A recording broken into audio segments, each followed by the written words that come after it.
My first encounter or interaction with a medium was last fall. And she is was from San Antonio. And as we got through the discussion, I don't know what prompted or triggered it, but she said, well, there's a lineage in Abraham, and you're of that lineage. And I thought, oh. And of course I related to the biblical Abraham, so I was totally clueless. Then she went on to say how there was a family, I think, called Melchizedek or something of that nature. And again, this is totally outside my realm of experience, knowledge, or information, but and the medium went on to explain how they had many thoughts comparable to the expressions you provide, some flavoring of, well, they go a little bit this way and Abraham goes a little bit this way. Can you speak to that at all? To help my mind clarify? Well, first we would like to say that we are all in this together, in that we are speaking from non-physical perspective, you are speaking from physical perspective, but it is all that which we all are, and we are all part of this co-creative environment. It's always difficult from a non-physical perspective to explain without distortion how the universe works. And we have no business explaining anything beyond what any of you are asking for anyway. So this combining of physical and non-physical is something that man has been searching for. All religions result because people are reaching for an understanding of how they, in their physical form, fit into the greater scheme of things. And so we are really not very excited or interested about trying to bridge everything that everybody's saying about everything, because it just makes you crazy. Instead, what we would say is that every physical being is an extension of source energy and has access to that broader perspective. And in fact, the guidance system that is within you, that you feel in the form of emotion, is a very literal, visceral, in the moment, specific and accurate rendition of your alignment or misalignment with that source energy in any point in time. So when you begin to pay attention to your own connection, and you don't try too hard to compare whatever your connection is with however somebody else is translating their connection. Then what begins, Esther asks us over and over again, Abraham, why are they explaining their experience like that? How could their experience be so different from my experience? And we say, there are not two of you who are the same. You all have access to infinite intelligence. Do not see it as a classroom of teachers that is teaching a specific philosophy. Instead, see it as infinite intelligence that's available to all, you see. You can tell when you've tapped in, because when you tap in to that which is your inner being, or that which is source energy, when you tap in, meaning when you are vibrationally in alignment with it, and you're living your day-to-day experiences, which means you are constantly asking, the information that is flowing through you will constantly reflect the momentum of your life experience, and your terminology will continue to expand to replicate the uniqueness of what you are living, you see. You can always feel when you are in alignment, because what flows through you expands, as does your exposure to your experience. Yes. Thank you. All right, last question. There's a maybe it's a U.S., but a Western phrase that says, your system is only good as your weakest link. And if my weakest link or someone's weakest link is a fear over whatever, fear over finances, fear over career, but they feel completely safe about their health, their physical health, well-being.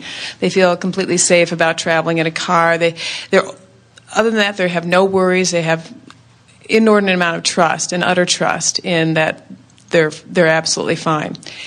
If that weakest link, though, is one worry over one thing, are you attracting resistance into all these other areas in which you have no worries or concerns? Well, we are enjoying so much your wonderful question. This is a very important thing to discuss, and will take us into a place we have not been before as clearly.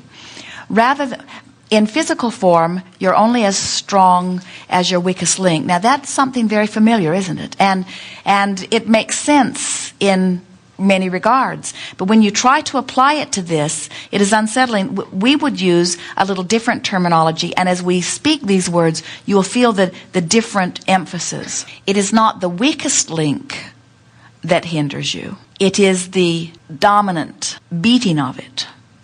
In other words, it's not the fact that it's the weakest, it's the fact that it has become the most dominant. Now, maybe that's why it's the weakest. In other words, attention to it amplifies it and brings it to the... But when you think in terms of, when I think a thought, that thought activates.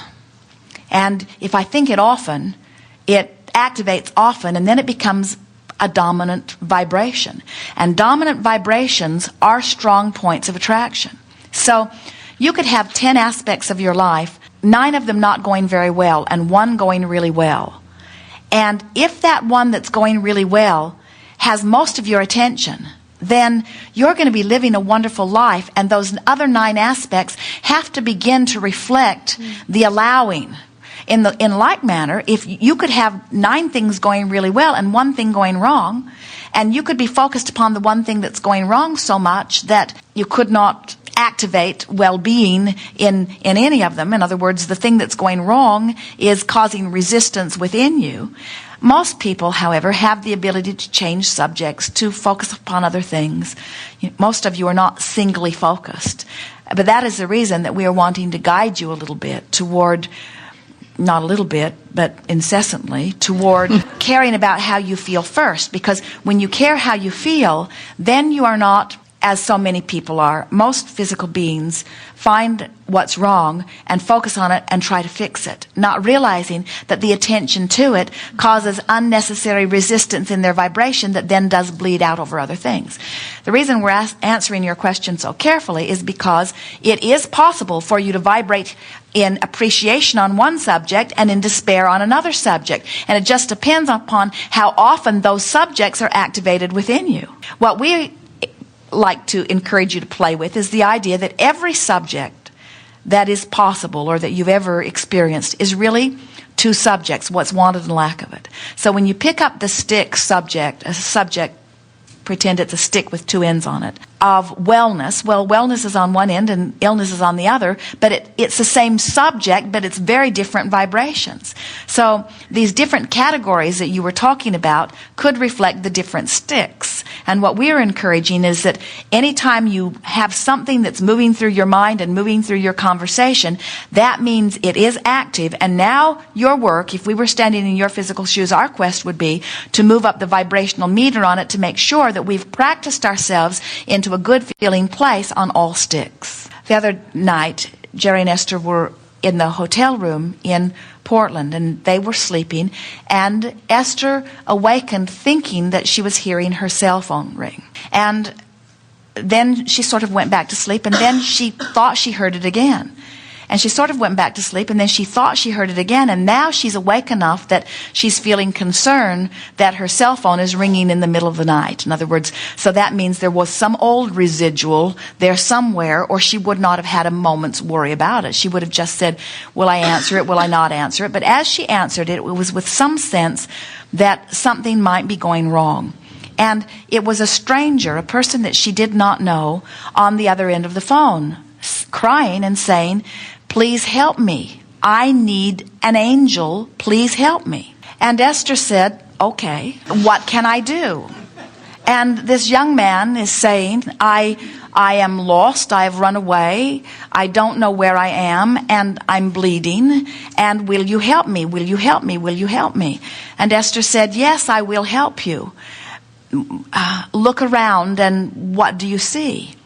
And what he wanted to tell Esther was how bad his parents had been to him and how he had been mistreated.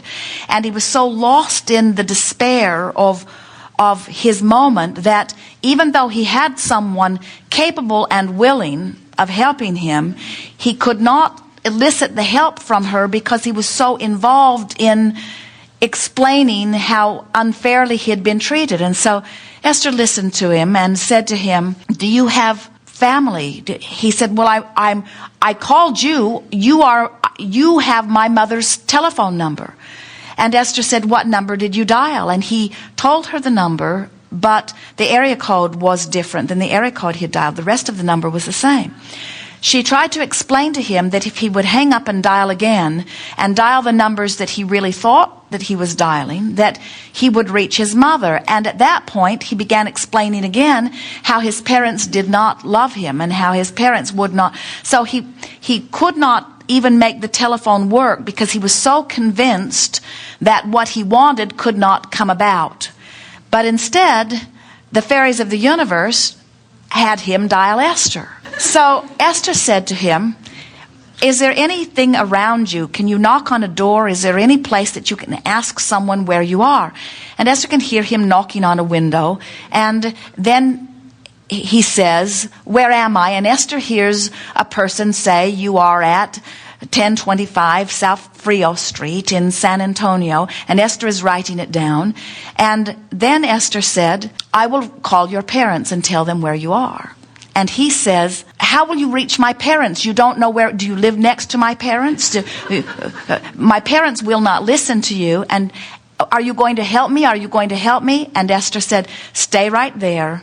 I will help you. And then Esther called Hello Infone and said, I have an address. Could you please tell me what the place is? And Hello Infone told her where she was calling, and so she called that place. He was standing in front of a hotel. She talked to a front desk clerk who verified that he was standing there. And then she called his parents and said, this is going to be a long story. Do you have a little bit of time? Now, what we are getting at with this long, everything that everyone wants, there are 20 or 30 or 40 or 50 immediate remedies that the universe has already lined up that are right there. The question is, how much resistance have you been practicing that is holding you apart from being able to receive the result that you're reaching for? This was an extreme example. In other words, this was someone who had powerful desire, maybe the most powerful desire Esther has heard spoken into her ear in years. He was begging her not to hang up. He was begging her to help him. But at the same time, he was in a place where he was refusing to allow the very help that he was asking for. It was an exaggerated example of what everybody does all day, every day, asking for something that you are convinced that you cannot let in.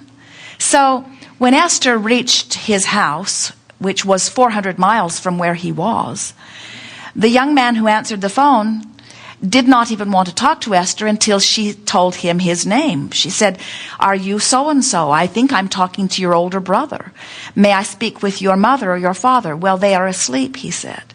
Well, wake them up, Esther said. I have some things that I'm really want. And now Esther is hearing him walking down and knocking on the door. And now Esther is hearing some of what her new friend was describing, a reluctance on the part of them to be of any help. In other words, they did not want to be awakened. They did not want to hear about this. Esther could feel all of it. But as Esther visited with this father, once he awakened a little bit, and once she explained to him what she was feeling about his son and where he was, and that everything was all right, but that he really could use a telephone call from him, and that Esther thought that even if he just called and spoke with him a little bit, that a lot of the trouble would be soothed in the process. Esther was the angel that the fairies of the universe orchestrated, who was the best possible bridger to assist in this process, you see.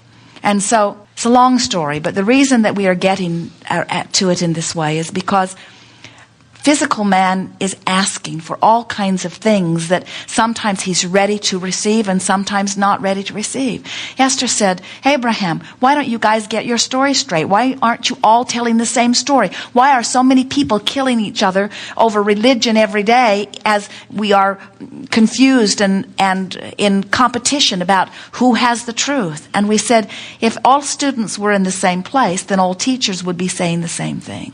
But that is not the case. In other words, the universe is always lining up for you the perfect rendezvous that is taking into consideration the combination of not only what you're asking for, but your readiness to hear, you see.